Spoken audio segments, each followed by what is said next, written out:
Glória a Deus, a paz do Senhor, meus irmãos. Livro de Mateus, capítulo 14, vamos ler o versículo 15 ao 17. Enquanto você encontra a palavra do Senhor, eu quero externar aqui os meus agradecimentos mais uma vez à pastora Cássia e ao pastor Marcelo pela confiança de me ceder o altar. Sabemos que esse lugar é um lugar santo. E no santo lugar, tudo que a gente libera, não apenas palavras são, mas são sentenças que podem mudar a história da nossa vida. Eu ainda estou impactada com tudo que Deus fez ontem. Foi algo sobrenatural. E hoje os irmãos que não puderam estar ontem, né, que ontem foi só, o maná de ontem foi só para as mulheres, hoje os irmãos vão poder alimentar um pouco do que o Senhor ainda está liberando sobre essa casa de oração. Amados, eu falei algo da parte de Deus para as irmãs e se estende para hoje. Era totalmente do interesse do inferno que aquela conferência não acontecesse ontem. A pastora Cássia me ligou cancelando por questões legítimas, coerentes, justificáveis. Mas sabe assim, quando você passa o dia todo com o coração agoniado, sem paz? E quando foi à noite, pela liberdade que eu tenho com ela, liguei e falei, olha, se você cancelar essa conferência, porque ela já havia me falado que a do ano passado também não foi possível realizar. Falei, você não vai realizar esse ano.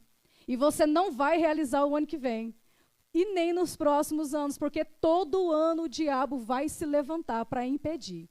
Porque ele sabe a urgência da demanda que é a cura emocional dentro da igreja.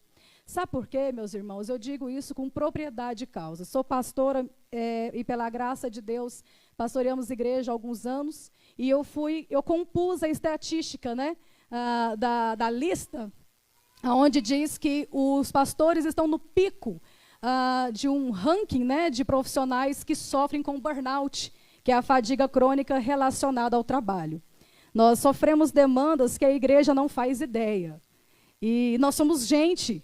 Somos crente, mas somos gente, né?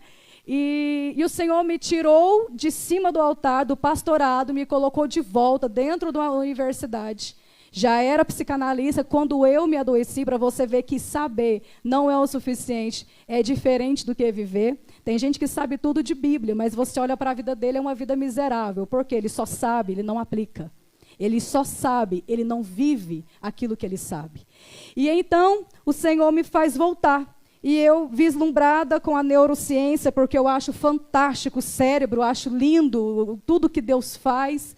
E o Senhor foi mudando a direção e foi me fazendo entender que não era para isso que eu havia voltado para a universidade. Era para socorrer os meus colegas de ministério, que não tem com quem contar.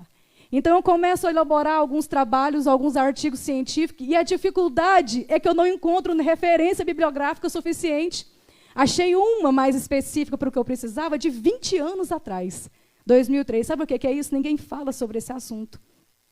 E são pessoas que estão à frente de um povo que mentoria casas inteiras, famílias inteiras, comunidades, estão adoecidas em sua maioria e não tem quem olhe por eles. Então, como essa conferência de ontem era sobre cura, eu falei, pastora, vamos rever isso aí. E ela falou, quer saber? Tá, permanece a agenda. Vamos fazer pela fé. Eu falei, é o melhor jeito, que é o jeito que o Senhor nos surpreende, é pela fé. A gente tem essa mania de falar, eu estou vivendo pela fé, já querendo dizer assim, o trem está estreito. Aqui é Goiás, né? Então eu posso falar trem à vontade. Mas viver pela fé é a melhor forma, porque é pela fé que a gente anda sobre as águas. É pela fé que você experimenta o sobrenatural. E dentro do que o Senhor nos entregou aqui nessa noite. E sendo chegada a tarde, os seus discípulos aproximaram-se dele, dizendo, o lugar é deserto e a hora é já avançada. Despede a multidão para que vão pelas aldeias e comprem comida para si. Jesus, porém, lhes disse, não é bom que eles vão, dai-lhes vós de comer. Então, eles lhes disseram, nós não temos nada aqui a não ser 5 pães e 2 peixes. A irmã já orou, Está abençoado? Pode assentar, com toda a reverência que o Senhor merece. Quando a palavra do Senhor diz aqui, e Jesus saiu, viu uma grande multidão, e possuído de uma íntima compaixão para com ela, curou os seus enfermos. E sendo chegada a tarde, esse povo havia passado a tarde inteira ouvindo de Jesus. E onde Jesus estava, o povo se juntava. E nesse contexto aqui, ele estava no meio de um deserto, lugar que não tinha recurso, não tinha ali uma banquinha, a vendinha do seu João, não tinha. E aquelas pessoas estavam ali com crianças, certamente debaixo de um sol escaldante. Ainda penso que não havia inventado algo parecido com sombrinha, guarda-chuva, guarda-sol. E então os discípulos, guarda bem essa palavra, os discípulos. Discípulo é aquele que segue. Discípulo é um aprendiz de um mestre. Então eles chegam e dizem assim: Senhor, o lugar é deserto, a hora já é avançada. Despede a multidão para que eles vão pelas aldeias e comprem comidas para si. Eles sabiam que algo precisava ser feito. Eu não sei se você vai se identificar ou vai lembrar de alguém, mas eu já fui assim por muitas vezes. A gente acha mais fácil dar o palpite. Eu acho que é melhor despedir a multidão, né, Senhor? Manda eles procurar comida nas aldeias, em vez de tentar, pelo menos, fazer alguma coisa. Ah, mas se eu fosse o líder do departamento tal, eu faria assim, assim. Se fosse eu, os cultos seriam assim, assim. Se fosse eu, a esposa do meu filho faria assim, assim. Se fosse eu, a mãe do meu marido... É muito fácil a gente dar palpite quando nós não estamos na situação. E quando a gente está na situação, é muito fácil a gente dar um palpite no sentido de recuar da responsabilidade. Sabe o que é isso? Como que eu posso dizer? Senhor, liberta meu filho. Deus, cura meu marido. E Jesus fala, eu já te dei autoridade para isso. Liberta você, cura você. O que a palavra do Senhor diz? Tudo o que pedir crendo em meu nome, assim será feito.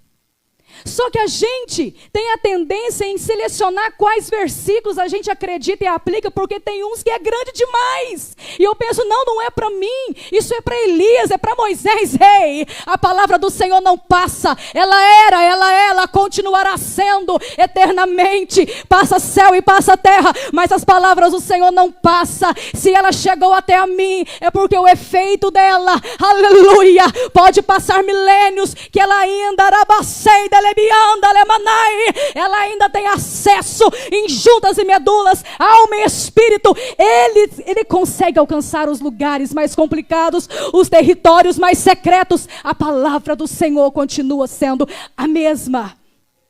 Sabe, Jesus em todo o tempo estava dando uma direção para eles, mas a mente de um discípulo, a mente de um que escolheu apenas seguir, ela é limitada. E ela beira a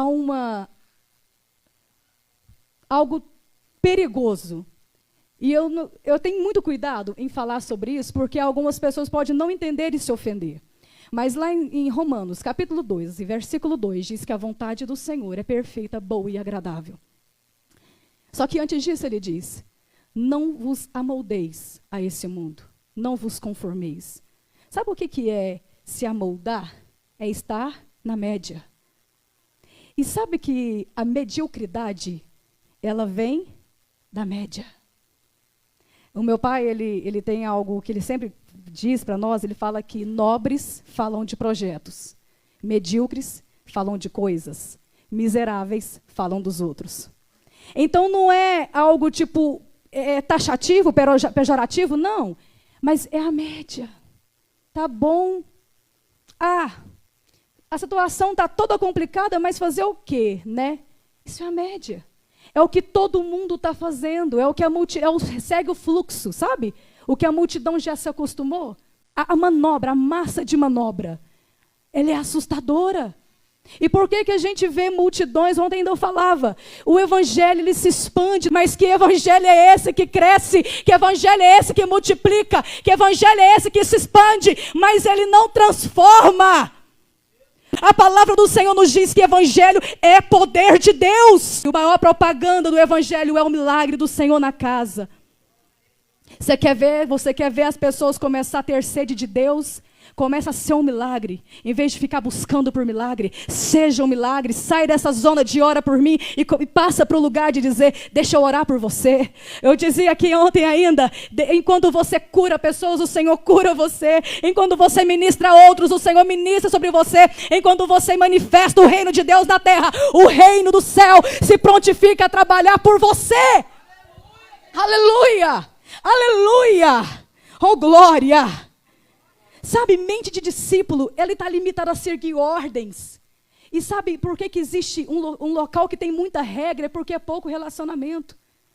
Já viu aquelas casas que o pai ele é tão cheio de regra que o filho não tem acesso, não pode sequer respirar fora do compasso na hora que está na mesa ali se alimentando? Pedir um abraço, então Deus me livre. Não tem acesso. Porque onde o relacionamento é forte, não precisa de tantas regras. Um lugar onde tem muita regra é porque o relacionamento é fraco. E o discípulo está se acostumado a seguir-se por regras. É pecado tatuagem? É pecado piercing? É pecado beijar na boca? É o que a gente escuta, gente, principalmente dos jovens, né? Gente, sai desse nível, eleva esse nível em nome de Jesus. Que enquanto a gente está preocupado se o mosquito cai na água benta, a água benta que fica manchada ou é o mosquito que fica santificado? Essa é uma dúvida que perdurou séculos na Igreja Católica. Se o mosquito cai na água benta, o que acontece? O mosquito fica santo ou a água fica contaminada? Olha isso. E pessoas estão indo para o inferno todos os dias. Enquanto a gente está aqui com mente de discípulo, pode ou não pode? Basta dizer, você tem a mente de Cristo, o Espírito Santo é seu orientador. Ele vai te alertar. Jesus faria isso? Não, ele não faria. Jesus falaria isso? Ele assistiria isso? Ele iria em tal ambiente? Não, então eu não vou também. Que meus pés somente vão onde os santos possam ir. É simples, o evangelho é simples demais. Quando a gente percebe que esse lugar de discípulo, ele é importante e necessário para o começo da caminhada. Depois o Senhor nos chama para elevar o nível. Aí aqui no versículo 17 diz assim: então eles lhe disseram, não temos aqui senão 5 pães e 2 peixes. Eles estavam mentindo, gente? Não, eles expuseram a realidade. Olha, Senhor, a gente tem 5 pães e 2 peixes. Ok, eles não estavam mentindo. Parou a conversa aí. É igual gente que quando começa a falar de luta, só conta da luta, mas não coloca um mais na frente. Ainda ontem eu dizia, a partir de hoje nós vamos fazer um combinado de acabar com o porquê. Por que isso acontece comigo? Por que comigo? Por que com a minha casa? Por que na minha família? E se tiver que soltar algum porquê da boca, que seja o porquê de Salmos 42. Por que te abate, ó minha alma? E por que te perturbas dentro de mim? Espera, eu ainda o louvarei. Ai, meus irmãos, não é o que você fala, mas como você fala. Você pode contar suas lutas. A Bíblia diz que a gente tem que comunicar, sim, a necessidade aos santos. Mas termina essa palavra, diz, mas Deus proverá. Mas eu sei que o meu Redentor vive. Está tudo difícil, mas o Senhor é meu pastor e nada me faltará. Mas o Senhor, segundo as suas riquezas, há de suprir todas as nossas necessidades em glória. Às vezes falta um mais para que tudo mude, para que o cenário mude, para que a gente saia do nível de um mero seguidor a um provocador de milagres. No livro de Atos, eu gostaria de ir um pouco mais à frente, a Bíblia nos conta sobre a chegada do Pentecoste. Aqueles mesmos discípulos que só conseguiam enxergar que havia 5 pães e 2 peixinhos, e Jesus que se virasse para poder alimentar aquela multidão, como de fato ele fez, e fez com excelência. Esses mesmos discípulos experimentam o revestimento de poder do céu. Porque fazer isso apenas como uma palavra, uma mente positiva, uma palavra motivacional não surte efeito algum. Exercício de fé não são palavras motivacionais. Eu tive com a minha filha, ontem eu conversava com as irmãs, ela está num tratamento de saúde e ela tem uma fé muito convicta que já deu tudo certo. Ainda hoje eu falava para ela, como é que você está? Sentindo dor de cabeça, mas eu já sei que Deus fez a obra. Mas eu já sei que o Senhor fez a obra. Oh, meus irmãos, quantas vezes eu encontro com pessoas que dizem assim, não, eu dormi pensando, vai dar tudo certo, eu já estou curada, a porta já abriu. Falei, tá, mas você terminou a oração em nome de Jesus? A porta abriu em nome de Jesus? Vai dar tudo certo em nome de Jesus? Não, ele sabe que a minha fé está firmada dele, sabe que eu estava pensando. Não, irmãos, não basta pensar. Quando Deus foi fazer o mundo, ele não chega ali no vácuo, né, no espaço, e só pensa e sai. Ele poderia fazer isso porque ele é Deus, mas a Bíblia diz que ele abre a boca e diz, haja.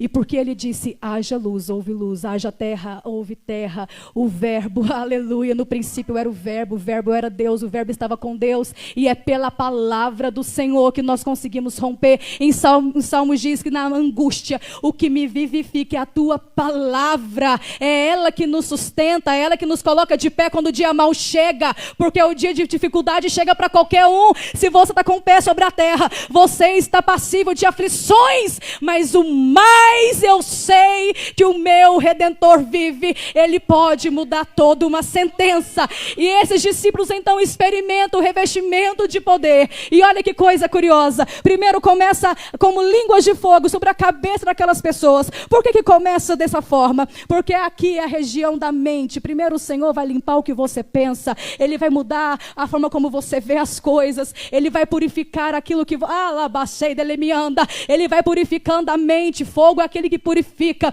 E aí começa a dizer, porque o que entra na mente sai pela boca. Aquilo que você pensa, se você falar, virou palavra de ordem. Deixa eu dizer uma coisa para você, o inimigo, ele é tão covarde, que ele não leva em consideração tons de brincadeira, tons de desespero, ele só quer que você fale. Às vezes a gente não lança maldição nos nossos filhos, com ira, mas numa brincadeira a gente fala, gente, esse menino parece que é doido, olha lá, doidinho de tudo. Aí fica doido mesmo. Onde eu errei, meu Deus? Dei tudo para esse menino. Criei com tanto amor. Abriu a boca quando era para ficar calado. Falou que era doido, aí liberou a palavra. Às vezes eu gosto de fazer essa ilustração de que eu imagino que o inimigo fica assim, ó, perto da boca da gente, assim, só esperando. Falou, ele catou. Virou ordem no mundo espiritual. Porque Deus é justo, até com Satanás. Ele é justo. E ele não age só porque ele quer agir à torta e à direita, não, tem que ter uma legalidade, uma autorização. Hoje eu vou lá atentar fulano. Não. Eu digo que ele não é um atirador de metralhadora, se pegar, pegou, não. Atirador de elite, mira laser, fuzil de lente, ó. Primeiro ele estuda. Vai vendo quais são as áreas de fragilidade, para ver onde é que te cutuca, onde é que você libera a palavra para ele poder agir. Pela palavra. Aleluia. E depois que aqueles discípulos então, têm o revestimento de poder, e eles começam a falar como línguas de fogo, conforme o Senhor lhes concedia que falasse, a mente deles muda. A linguagem deles mudam, a postura deles mudam, e de discípulo eles mudam para apóstolos, porque discípulo é o que segue, apóstolo é o que comanda, ele propaga, ele ensina, aleluia, de recebedor, de procurador de milagre, eles passam a ser provocadores de milagre. E aqui no livro de Atos, capítulo 3, do versículo 1 ao 8, diz assim, esses mesmos discípulos, irmãos, Pedro e João subiam juntos ao templo à hora da oração, à hora nona, e era trazido um homem que desde o ventre da sua mãe era coxo, ao qual todos os dias punha a porta do templo chamado Formosa, olha que profético, aleluia, para pedir esmola aos que entravam. Ele vendo a Pedro e João que ia entrando no templo, pediu que lhe desse uma esmola, e Pedro com João, olhando os olhos nele, disse, olha para nós. Enquanto eles eram discípulos, o que eles diziam? Manda embora. Mas agora eles estão revestidos de autoridade e poder, descobriram o poder que está liberado sobre a vida deles. Então, em vez de mandar embora, o que eles dizem? Olha para mim. Chamou a responsabilidade, eu sou sal e luz. Eles entenderam que eles eram representantes de Cristo na terra. Nós somos o antídoto para esse mundo doente. Esse mundo só não virou um caos porque a igreja ainda está aqui na terra. Olha para nós. E aqui a Bíblia, eu estou terminando, irmãos. E a Bíblia diz aqui que Pedro diz aqui no versículo 5, ele olha para eles esperando receber alguma coisa, versículo 6. E disse Pedro, não tenho prata nem ouro. não tem peixe nem pão. Viu como é que o discurso é o mesmo? Eu não tenho prata nem ouro, mas o que eu tenho, aleluia, eu te dou. Em nome de Jesus, levanta e anda. Aleluia, aleluia. Oh, glória! Eles continuavam sem recursos. Só que a diferença é que agora eles sabiam que não era sobre eles, era sobre Jesus. Nunca foi sobre nós. Eu não tenho dinheiro. E daí? Ele é dono do ouro e da prata. Eu não posso, ele pode todas as coisas. Eu não sou. Ele diz, eu sou. Aleluia, é tudo sobre Ele. Quando a gente entender que não somos nós, que é Ele na causa, a situação termina de uma forma diferente. E aqui no versículo 7, tomando pela mão direita, o levantou, e logo os seus tornozelos se firmaram. E saltando ele, pôs-se em pé, e andou e entrou com eles no templo, andando e saltando e louvando a Deus. Além de receber a cura, ainda ganhar aquele homem para Jesus. Olha que coisa maravilhosa. Eleve o nível, eleve o nível. Aleluia. Eu gostaria que você, nesse momento, começasse a conversar com Jesus, para que Ele te faça entender o que é necessário fazer para que você saia do nível de discípulo, caso você ainda esteja, para começar a andar num nível de apostolado, um nível apostólico. Senhor, eu não quero mais procurar milagres, agora eu quero provocar milagres. Eu quero levantar a minha vasilha na cozinha e dizer, Senhor, o arroz acabou pela manhã e à tarde a provisão chegar. Senhor, a sentença é que eu tenho meses de vida e o médico dos médicos vir e surpreender a medicina. Senhor, o juiz diz que a causa é perdida, mas você vai se lembrar que há um advogado fiel que nunca perdeu uma batalha. Em nome de Jesus, se tiver que contar as suas dificuldades, que conte, mas acrescente com um mais. Mas eu sei que o meu Redentor vive. Comece a falar a palavra de Deus, porque cada vez que você confessa as suas lutas sem colocar Deus como sendo o seu provedor, você está glorificando Satanás, como se Deus não fosse capaz e nem suficiente para mudar a sua situação. Ah, pastora, você não sabe o que eu passo. Você não conhece as fortalezas que me cercam. Você não sabe as amarras do inimigo contra a minha vida. O embaraço que eu estou, eu não importo qual seja o problema. O que importa é que o meu Senhor, Ele está acima de tudo. Eu não sei o que você passa, mas eu sei do Cristo que eu sirvo. Se você quer mudar a sua situação hoje, eu quero ser liberto, eu quero ser curado, eu quero mudar, eu falo coisas como eu devia falar, eu compro além do que consigo, depois fico aí numa dificuldade. Irmão, hoje é dia de você elevar o nível. Comece a provocar milagre, porque o Senhor é o maior interessado em mudar a sua história. Aleluia.